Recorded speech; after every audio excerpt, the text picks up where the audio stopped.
In my previous video, I explained why light and visible range EM radiation are not the same thing. I then introduced you to the distinction between energy conveyance, carried out by EM waves, and energy exchange. Finally, I explained why many natural and artificial sources of EM radiation vary in time sinusoidally and so can be analyzed as sinusoidal waves. In this video, I'll cover some of the basic properties of single sinusoidal EM waves.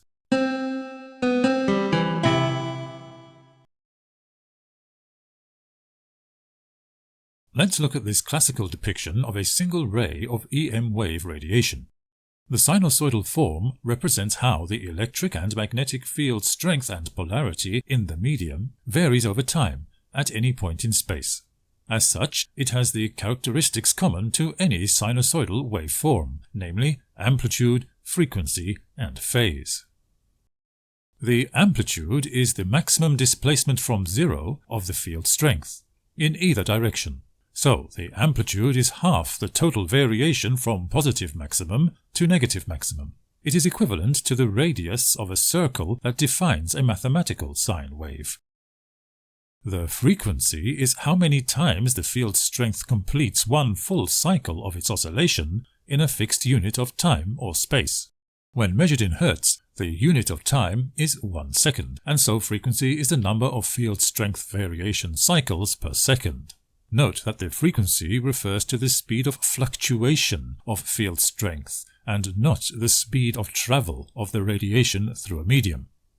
It's more common to characterize low-frequency EM radiation, such as radio waves, by the actual cycles per second frequency. Once the frequency gets very high, such as close to visible range, it's more common to use the reciprocal measure called the wavelength, denoted lambda, as an alternative to frequency. Wavelength is the distance the wave actually travels through a vacuum in the time it takes its field strength to complete one cycle of oscillation. Phase relates to the stage in the oscillation cycle that the field is in at any point in space or time. We could describe phase qualitatively. For example, I can say that at this point the phase is the maximum positive point in the cycle, which is also called a crest of the wave. Or here I could say the phase is at a 0 point in amplitude on the way down, or here I can describe the phase as being the 0 point on the way up, etc. However, to do useful analysis, we need a quantitative way of describing the phase. Because we are dealing with a repeating cycle of oscillation, and due to the way the sine wave is defined mathematically, we can quantify phase as an angle from 0 to 2 pi. After 2 pi, we go back to 0 and start the cycle all over again. The phase difference between two waves of same frequency can therefore be expressed as an angle. The phase difference angle tells us how much of the complete field strength oscillation cycle one wave is ahead of or behind the other.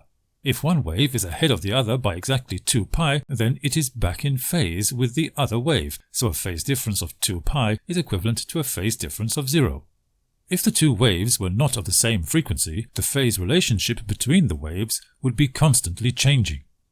Now, because the sinusoidal form of EM radiation represents a physical process, that is to say, it's not just a mathematical graph, this sinusoidal wave has other features related to this physical process, such as the length of a wave train and the polarization characteristic. These features can all be described for single waves, although they can also be described in terms of an average or resultant for collections of waves as well. There is another important physical characteristic of EM radiation called its coherence. However, it has no meaning to speak of the coherence of a single wave because coherence is solely a statistical feature of a collection of waves, and I'll discuss coherence in another video. For now, I'll discuss some properties of individual EM waves.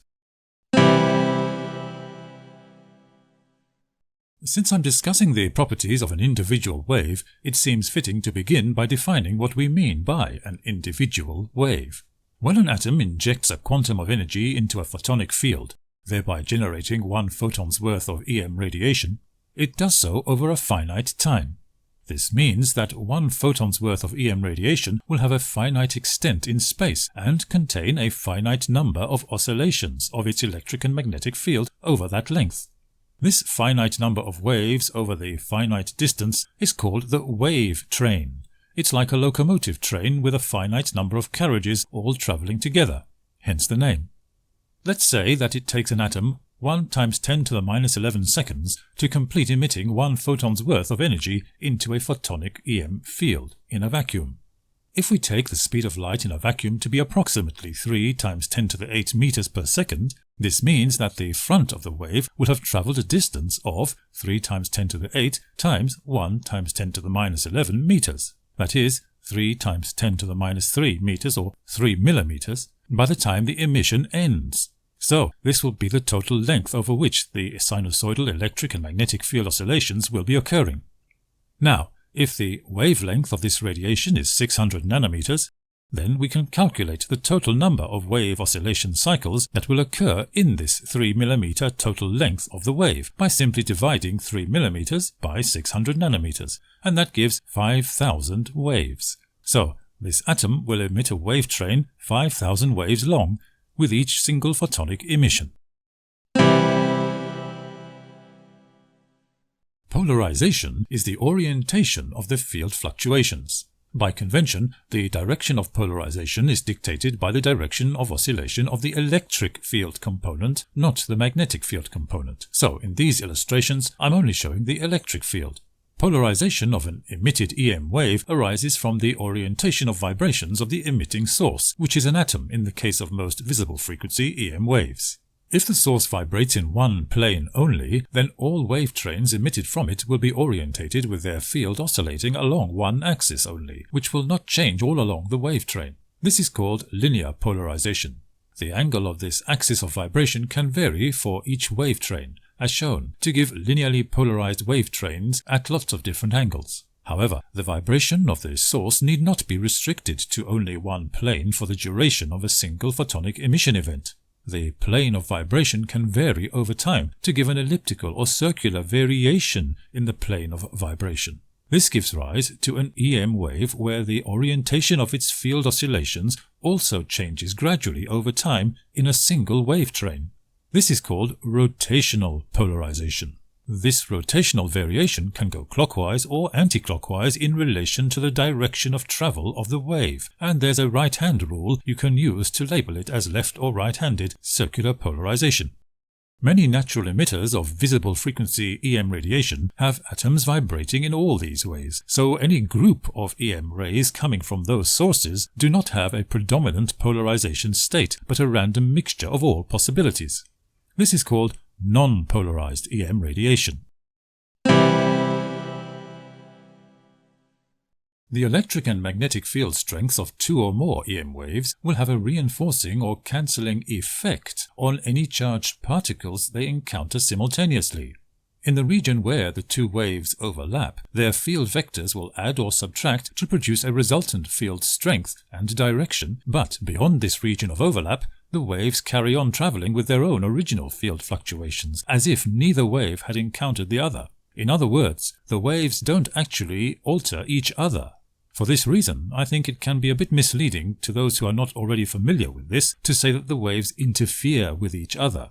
Now, you may think it's off-topic for me to talk about the principle of superposition and interference in a talk regarding single waves, but, in practice, even a single wave train conveying a single photon's worth of energy can be split into two or more components that can be made to superpose with each other and form interference patterns, the famous Young's slits experiment being an example of this.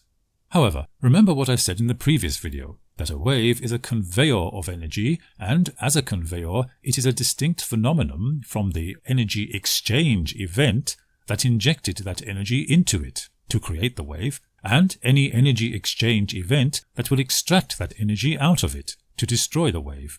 Those energy exchange events, called particles, are localized in space and time, and can only involve one whole photon's worth of energy, never less than that. But the energy conveyance mechanism, the wave, is distributed in space and time, and can be split up into partial subwaves, because you're not dividing up the single quantum of photonic energy, but just its delivery mechanism.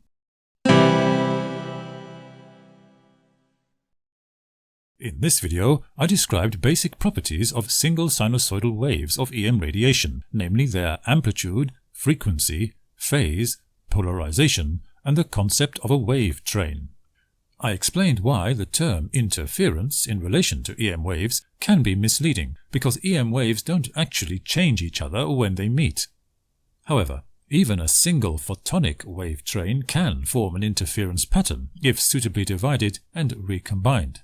In the next video in this series, I'll discuss some other potentially misleading aspects of the way EM waves are traditionally represented in books and videos, and I'll show some alternative ways of visualizing them. I'll also discuss the concept of a wave front.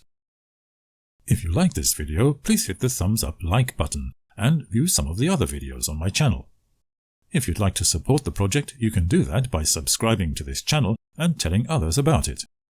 If you'd like to help me continue this work, take a look at my Patreon page, where you'll find additional content and early bird access to future videos. Thanks for watching.